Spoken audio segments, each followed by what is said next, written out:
Good afternoon. Today we will discuss analysis of variance.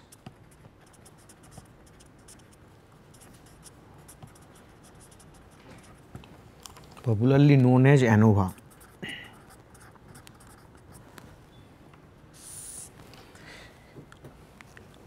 In last class, we have discussed about the difference between two population means, and in hypothesis testing, we have covered the equality of population means from univariate point of view, from multivariate point of view. So, if we just recapitulate this, what we will find out that one is number of population, then your number of variables, then hypothesis, then the techniques used. What technique is used? If you say number of population L, number of variable P, and hypothesis as usual, then the situation is single population L equal to 1. Suppose number of variable is also 1, P equal to 1. What we do in hypothesis testing? We do H0 mu equal to mu 0 and H1 mu not equal to mu 0. Generally we test this, and we use for the small sample case t test. We assume that population is normal. Now, L can be 1 and P can be more than 2 all case also, that is single population more than or equal to 2 variables, and your hypothesis will be again H0 mu equal to mu 0, here mu is a vector quantity, and H1 mu not equal to mu 0, and we have used Hotelling's t square for hypothesis testing, again for small sample case. Now, second issue we have discussed L equal to 2 population case. Under this also we have already discussed P equal to 1 case, and there our hypothesis was mu L equal to mu m, and alternative hypothesis we have framed as mu L not equal to mu m for at least one pair, and we have used t test. And for P greater than equal to 2 case, we have hypothesis like this, that mu L equal to mu m, here mu and L and mu m are vector quantity, and H1 mu L not equal to mu m for at least one pair, and we also used Hotelling's t square. Okay. So, this is what from hypothesis testing point of view we have already completed. What will happen when L is 3 or more? So, our discussion today for L greater than equal to 3 case, where L stand for population, that is number of population. Okay. So, in this case we will first consider the univariate issue, that means we are interested in P equal to 1 case, and when we test equality of several population means for one response variable, the technique used is ANOVA, analysis of variance. So, that means what I said, that suppose your case is P equal to 1, that is univariate case, there are several groups or population which is definitely 3 or more. In that case, the first the t test is not applicable. Simultaneously, if you want to test the difference, you require to use a special technique known as analysis of variance.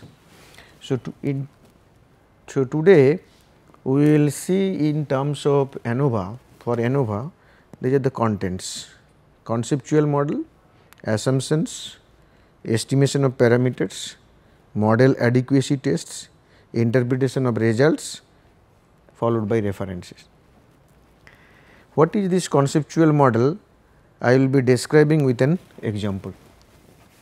You see this slide here, we have three processes A, B and C. These three processes are producing, let steel washers. So, our product is steel washers. Steel washer is the product, which can be in two dimensional figure, we can see like this. Suppose this is the case, and then this part, or other way, this inner circle part, if we consider, this is ID, inner diameter, and if you consider the outer circle, this will be OD, which is outer diameter.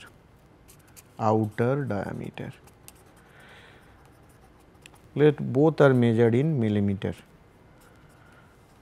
Millimeter is the case.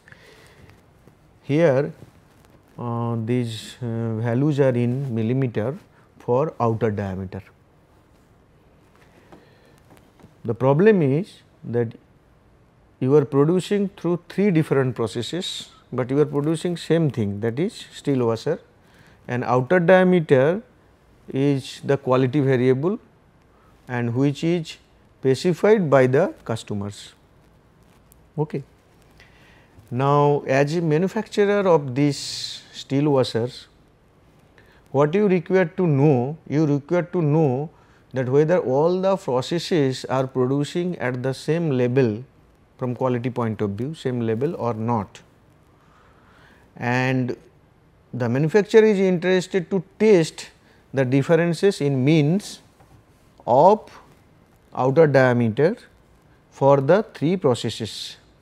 So, our objective here is, are there mean differences in outer diameter of the washers produced by any two of the three processes. Okay.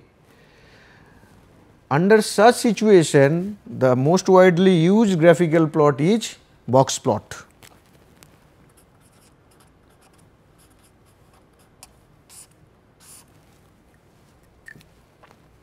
Okay. Now, see what is box plot. This figure shows box plot. This box plot is for process A, this is for process B and process C. In the box plot, there is one box and two whiskers. This one is box, the upper portion, this line is right whiskers and this is the left whisker.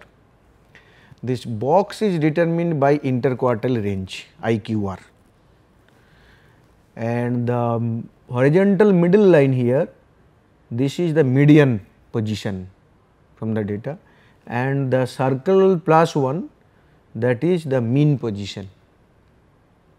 Okay. So, if we see the three boxes here for process B and process A as well as process C, what you will find out that the box hardly differs in terms of variability except process C, but it is to be proven that whether this variability is different from A or B or not, apparently it is different. Okay. But if you see the mean point, the circle plus point, this one is quite different. Apparently, it shows that there is mean difference. You see, this is the mean point for process A, this is mean point for process B, this one is mean point for process C, and if I see the value, it is 20 point something, this one is around 18 and this one is again 20 point something. So, even if there is no difference between maybe process A means versus process C means, but there is chance that both process A and C means are different from process B, which is basically from the graphical plot it resembles like this. But what you want a quantitative explanation of this, and if we are able to do this, then we are able to answer this question, are there mean differences in OD of the washers produced by this. Then we will use, I told that ANOVA. ANOVA uses two hypotheses, one is null hypothesis and alternative hypothesis. What null hypothesis says? Null hypothesis says that there is no mean difference. As we have taken three processes A, B and C, so we are saying that process A mean as mu1, process B as mu2 and process C as mu3, and there is no difference means mu1 equal to mu2 equal to mu3. And our alternative hypothesis is at least one of the pairs, that means either mu1 mu2 pair or mu1 mu3 pair or mu2 mu3 pair is different, that means are different.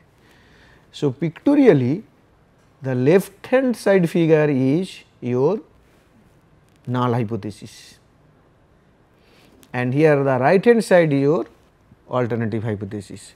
If your situation is as the left hand side figure, you see what happened here. There is one parameter mu, please see the left hand side, this is mu here. This mu is the grand mean,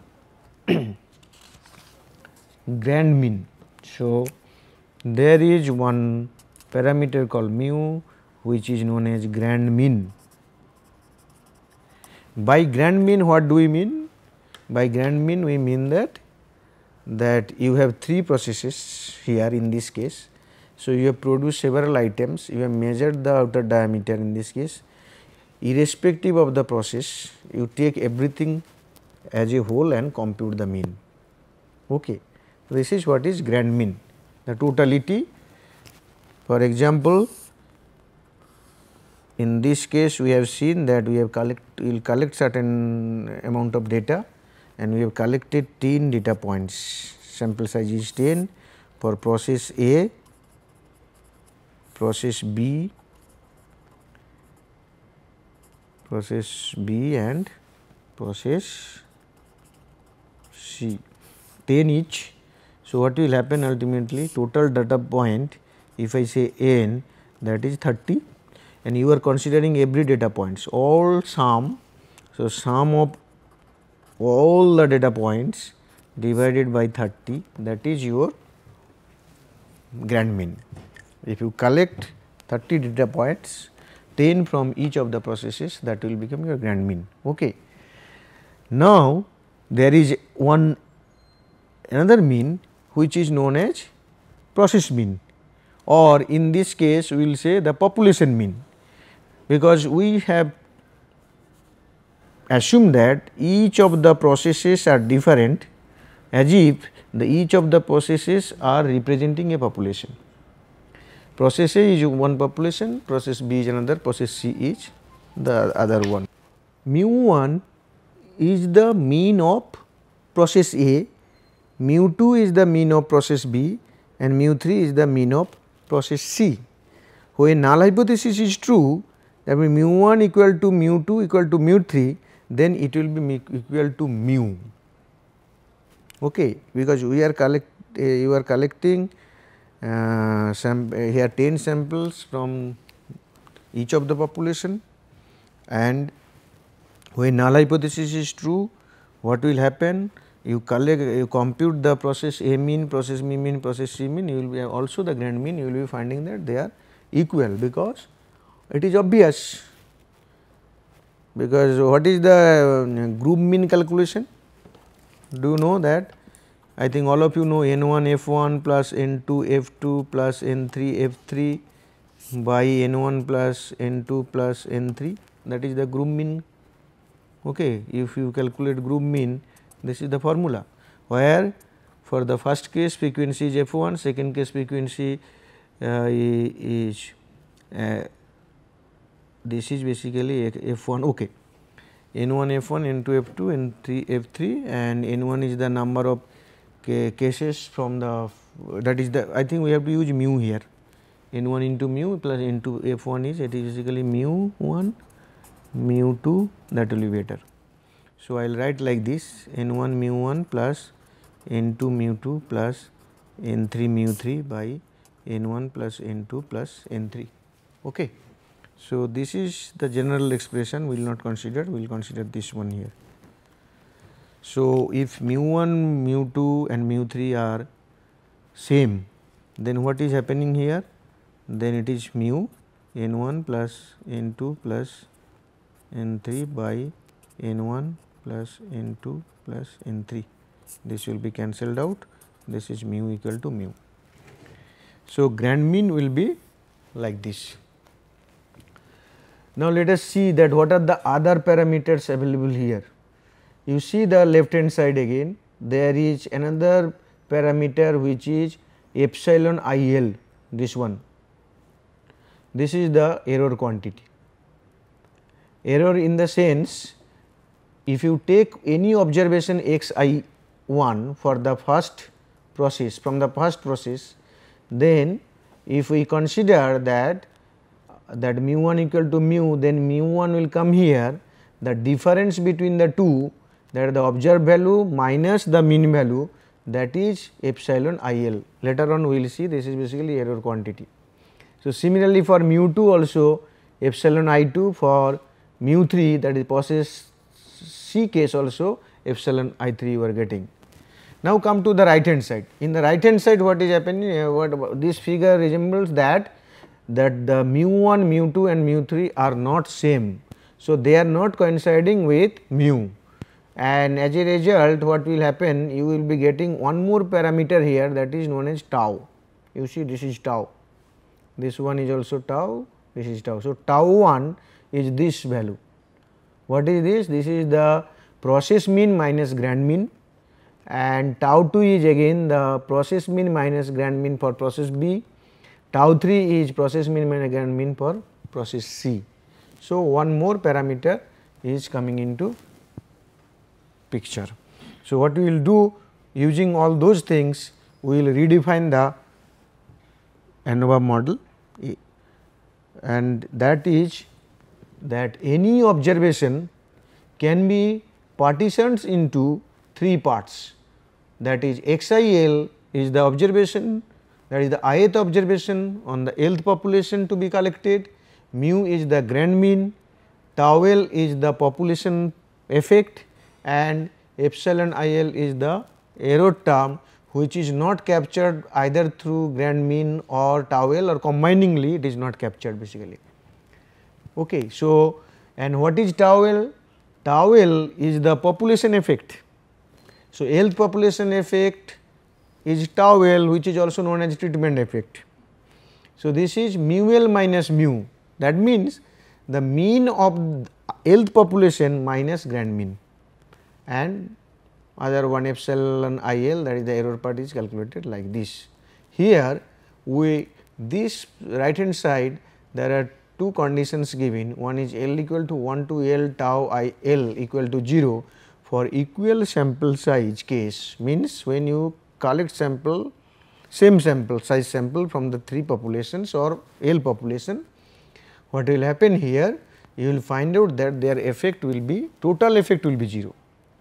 When one is more than the other, some cases some are more than the mean grand mean, some are less than the grand mean, but the total effect will be 0. And if you go for unequal sample size, then your formula will be like this, L equal to 1 to L, NL tau L equal to 0. Okay. I think let me repeat this. What we are saying in ANOVA case, we are saying that you have number of observations in this case, here it is number of population. Okay. So, you may find out that several population and also here will be several observations. Suppose I am saying that one observation is XIL, that is the general observation. That means ith observation on the Lth population. This is my Lth population. What we are saying further, that XIL, it can be decomposed as grand mean plus your population effect plus some error quantity. How do you get it? We will get it like by this manner. XIL equal to, I can write mu plus, let me write like this, mu L minus mu. So, mu cancelled out, mu L is there, but left hand side is XIL. So, XIL minus mu L. See, mu and mu will be cancelled out, mu L will be cancelled out. So, XIL equal to XIL. So, this is what is known as partitioning observation into three components here. One is grand mean, other one is the tau L, that is the population effect, and this one is epsilon IL.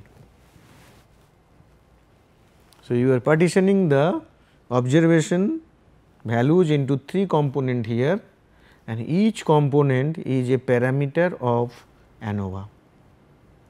That is, from conceptual point of view, that there are three parameters, one is mu, another one is tau L and error component. Three things are there. Okay. If this is the case, then your hypothesis can be changed to H0, that is mu L tau L equal to mu L minus mu equal to 0, and H1 tau L not equal to 0 for at least 1 L.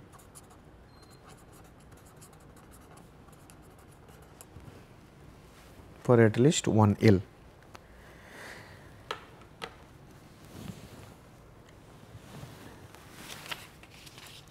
Like other multivariate models, ANOVA comes under univariate model. Like other multivariate model or like any model, any statistical model, that ANOVA also requires certain assumptions to be satisfied. These assumptions are populations variances are equal. So, you are sampling from L populations. The population variances must be equal. That means, what I mean to say, sigma 1 square equal to sigma 2 square equal to sigma L square. Okay, this to be satisfied. This is our first assumption, assumption 1. Assumption 2 is errors are normally distributed. What is this error? You have seen earlier that we have said that epsilon IL equal to XIL minus mu L. If you estimate this, this will be like this. So, this error quantity is normally distributed. Errors are IID, mean independent and identically distributed. If I say error 1 is normally distributed, then error n also normally distributed, that is identically distributed. Independent means there is no correlation between the errors. Okay. So, normal distribution as well as IID condition, those things you know, and how to test the normality we have also discussed earlier in some lectures. Now, I will first explain how to test the equality of population variances. If the this one is not satisfied, this assumption 1, that is equality of population variances, are not satisfied, what will happen then? You cannot use the traditional ANOVA.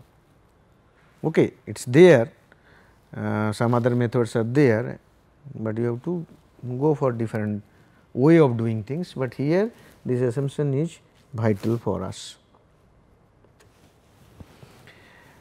So, for equality of population variances, you will use Bartlett test. Bartlett test. Okay. Now, see the format what we have written here: hypothesis, statistic and decision, and that you have seen earlier also. Okay. Now, what is our hypothesis? That there is no differences in the population variances, and alternative hypothesis is at least one pair of variances are different. Okay. Now, here Bartlett proposed one statistic which is 2.3026 Q by C.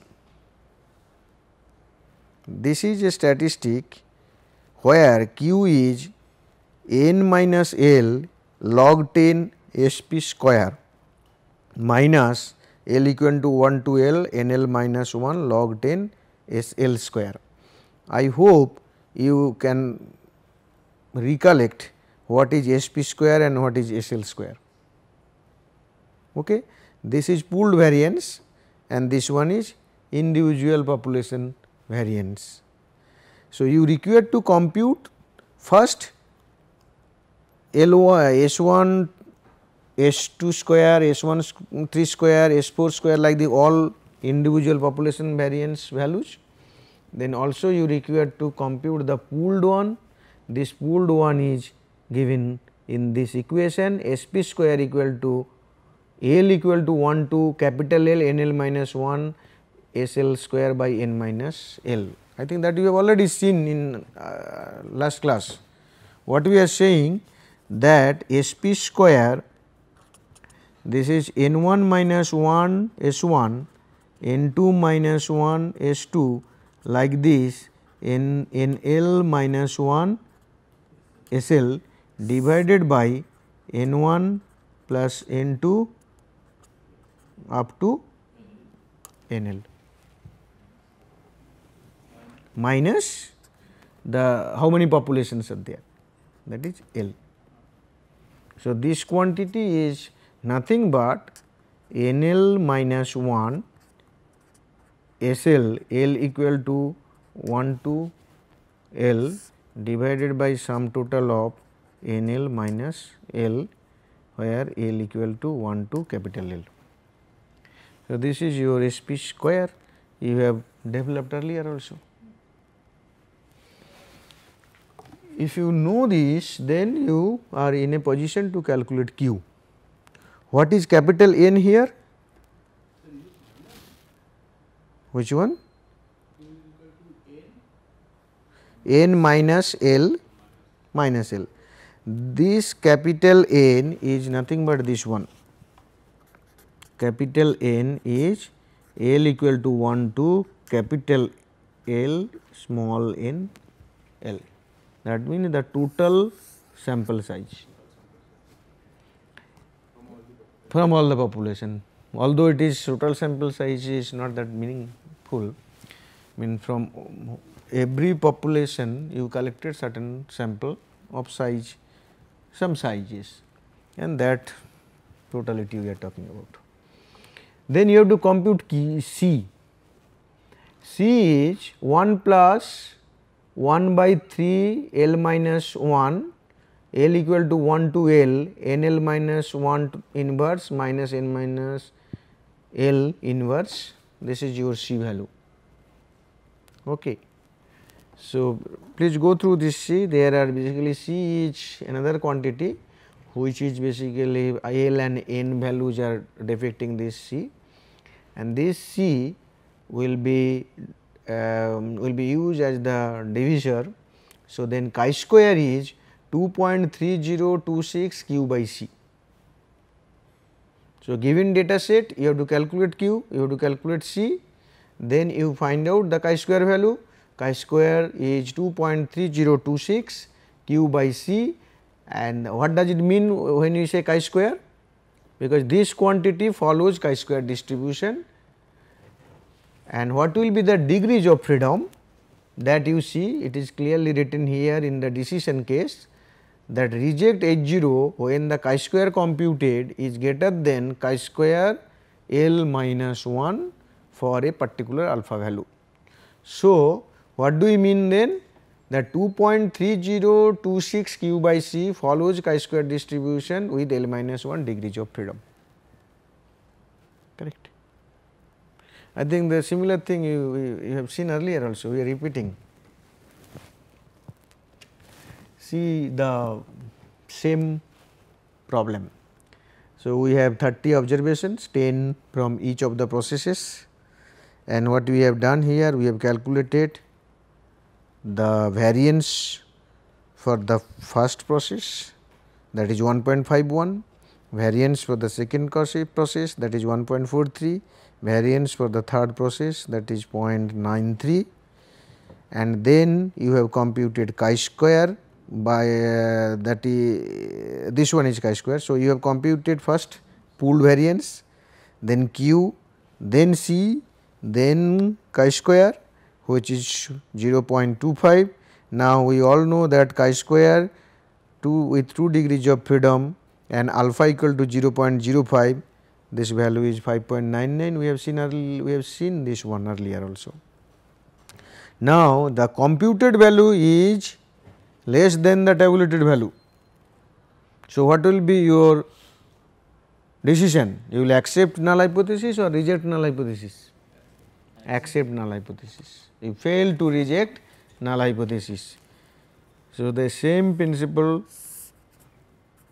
this is my chi-square, suppose this is your chi-square distribution, your alpha tabulated value here, this is 5.99, but your value is how much? 0.25, it is very close to 0. So, what does it signify? It signifies that there is no population variance differences, all the population variances are equal, same. So, we are fit for ANOVA case. Okay. In ANOVA, it will not go in the same manner like Hotelling t-square or your other one, that t-test, the way we have developed. In ANOVA, it is a different ball game altogether, because here the primary concern is partitioning the observation. We have seen earlier, I told you that from the population point of view, when I am planning to collect some data, let xil, this is the observation to be collected from a population where the grand mean is mu and population mean is mu l, then we have partitioned the observation like this. You have seen this one, see left hand side and right hand side both are same. Now, you have collected data, that means you have a fixed value now xil. So, you have to go by sample grand mean plus your population mean minus again grand mean plus xil, that value, minus population sample mean, not population, sample mean. So, it is okay. Now, you do little manipulation, xil minus x bar equal to xl bar minus x bar plus xil minus xl bar, square the term. If you square it, xil minus x bar square equal to xl bar minus x bar square plus 2 into xl bar minus x bar into xil minus xl bar plus xil minus xl bar square, fine. You take summation over I. Okay. So, I equal to 1 to n. We are assuming that equal size samples are collected from the L populations. So, again I equal to 1 to n, then this side will be I equal to 1 to n, this side will be I equal to 1 to n. Now, what will happen to this middle one? The middle one will become 0, getting me, because of this quantity. So, when you write down sum total I equal to 1 to n sum x I L, this will be n x L bar minus x L bar for n times, that will be also n x L bar. So, this value will become 0. So, your resultant quantity will be I equal to 1 to n x L bar minus x bar square plus I equal to 1 to n x I L minus x L bar square. Okay. Now, see that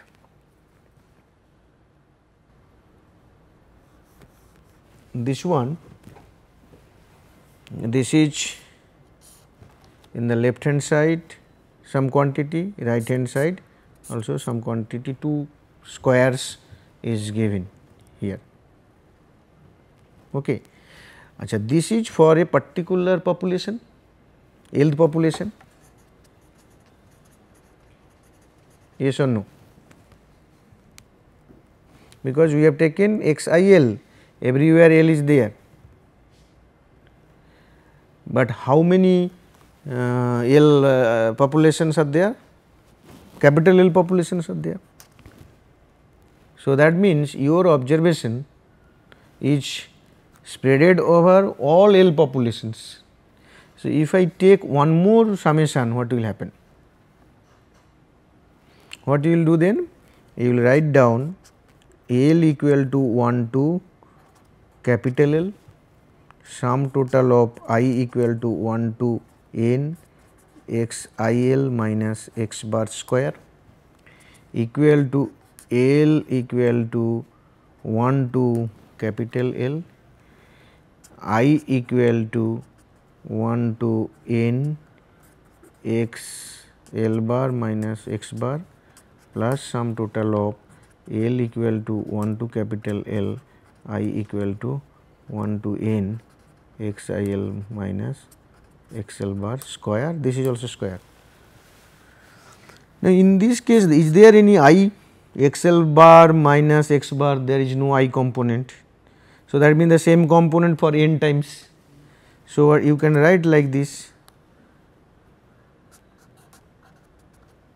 L equal to 1 to capital L, n will be there x L bar minus x bar square plus sum total L equal to 1 to capital L, I equal to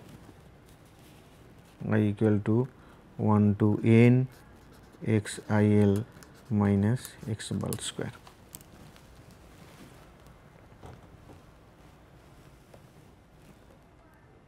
Okay. So, what will be the left hand side and right hand side? If you see, when we calculate the variance, what we will do? We will subtract the mean value from all the observed values and then square it, and then we divide it by the degrees of freedom. Here we have not divided it into degrees of freedom, but actually what is happening here, this x I L minus x bar, this was the variability is this square. So, for all the observation case, you have subtracted by the grand sample average. So, this quantity is known as sum square total.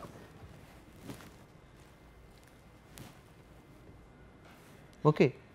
You see here that L equal to 1 to L, this I equal to 1 to L, x I L minus x bar square, this is the sum square total, and we have already seen that other one n into L equal to 1 to L x L minus x bar square. This is what is the difference, the variability part from grand mean to the individual population means. That sum you have taken. You see this one, what you have done here, XL bar, this is the population for Lth population sample average, and X bar is the grand sample average, the difference between the two, and then these observations you have squared. So, if there is no difference between the population means, we assume that the sample average also will become same and it will be equal to the grand sample average. So, then this quantity will become 0. So, if there is any variability, this is because of the variability between the population. So, that is why this quantity is known as SSB, and we have seen earlier also XIL minus XL bar, this is nothing but the error part, which is not explained by the which is not explained by SSB. So, this is SSE, sum square error. Now, sum square total is equal to sum square between populations plus sum square error. So, what is happening here then? We are basically dividing the total variability in terms of sum square total equal to variability explained by the population plus variability not explained by the population, correct. So, this is the known as decomposition of decompositioning the total variability into between population variability and error variability. Okay. So, now we have to see the degree of freedom part, degree of freedom. So, when we compute SST, what we require basically? We require X bar. So, there are total n observation and we have sacrificed 1 to calculate our this one X bar. So, degree of freedom for SST is capital N minus 1, where capital N is N into L when you sample from L population and sample size is equal. If sample size is unequal, then this will be your L equal to 1 to capital N NL, getting me. So, this is for equation for the equal sample size case, this is the equation for computing capital N for the unequal sample size case. Now, come to the between sum square. Now, under in between sum square, how many labels you have? If you see the computation, what you will be finding out? You will be finding out that population 1 to population L, and you will be computing here that bar XL bar. So, here X1 bar, X2 bar like XL bar, and then you find out the X bar, and if you see the computation of SSB, you are finding out that this is nothing but XL bar minus X bar square and then multiplied by N and that summation. So, that means essentially you are using XL bar. So, as there are L populations and there is relationship also with the individual population mean vis-a-vis grand mean. So, 1 degree you are losing here, and as a result you have total L data points and 1 degree is lost by computing X bar grand mean. So, plus N minus L, because this is the rule that the total variability will also be decomposed into the component degrees of freedom. So, total degrees of freedom is N minus 1 and your SSB's degrees of freedom L minus 1, SSE's degrees of freedom N minus L. So, if you make a sum L minus 1 plus N minus L, it is nothing but n minus 1, right hand side, n minus L plus L minus 1, sum total will be n minus 1 and which is equal to this. Keep in mind this one. Can we find out this n minus L from that previous equation? Which one? This last, last two. Right, from here can we find out that the degree of freedom from Yes, you are finding out, no? What you are using, you are using L populations. So you have L mean values. this is okay. This is right hand, the second part. Second one, what is happening, n into L, this is the total observations. So we are talking about n equal to small n into L, this is the total observation. This side is reflecting the total observation is this, but you have already computed x bar. So This is also okay. This portion. this one, This portion. this portion, see how many Excel you have computed Excel bar Excel bar is the L number of population. So total is n minus L. Okay. So there is L Excel bar. To compute this one, you require to know all those Excel bars. So already L degrees of freedom you have lost. You have capital N degrees of observations. L is lost. So n minus L. So this is what is the decompositioning the degree of freedom. Correct? This total concept, whatever we have discussed so far, can be seen in a table which is known as ANOVA table. Whenever you go through any textbook on ANOVA or any software you use for ANOVA, what will happen, you will be finding out that one table will be formulated and this table is known as ANOVA table, which is very popular table. Later on, even in regression other cases also we will be using ANOVA table. This ANOVA table for the problem we have considered now, there are few items. One is sources of variation, then the sum square what we have calculated SST and SSB, all those things. Degrees of freedom also you have seen. Then you have to compute mean square, you have to compute F value, then based on F value you will be accepting or rejecting the null hypothesis. Okay. So, we have considered L population, no other factors we have considered in the present case. So, sources of variation is the different populations, and apart from this you cannot nullify the random effect. So, random effect is coming under error. So, another source of variability is error, and this population and error, these two sources are making the total variability.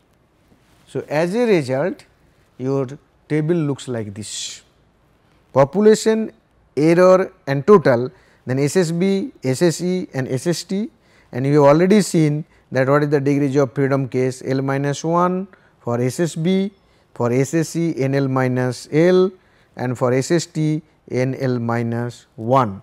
This n multiplied by capital L, this is the capital N what I have discussed earlier, that is the capital N. Okay. This capital N, this is n into L, but if you take unequal sample size, this is the different one. Okay. Now, what is MSB?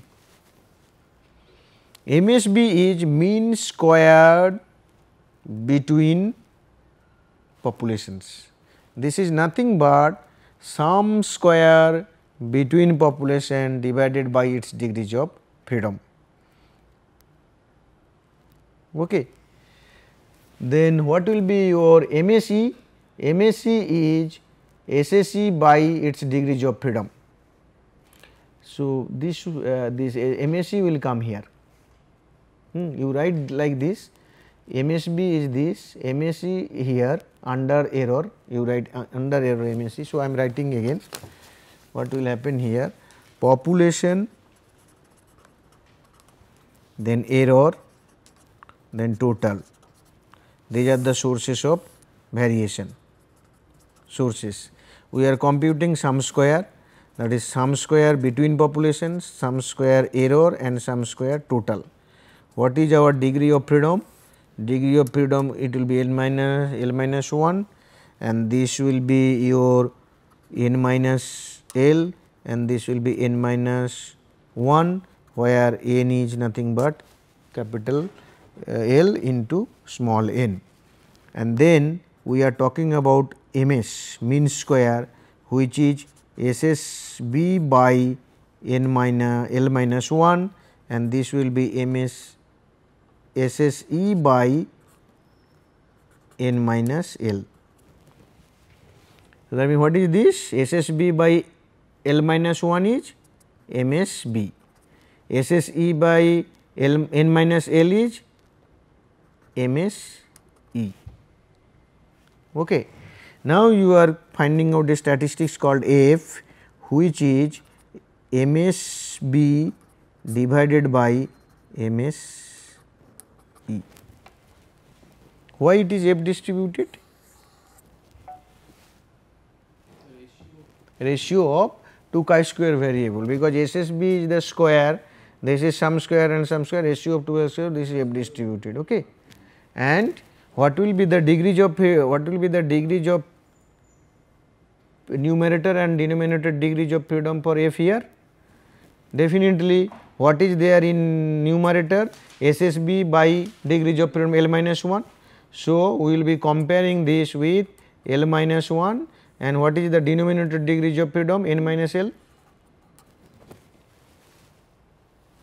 and you will find out certain value of alpha, and if your computed F, that F computed here is greater than F L minus 1 n minus L into alpha, you will reject the null hypothesis. Okay. So, once you reject null hypothesis, you will accept the alternate hypothesis, that is the issue. The problem, in the same problem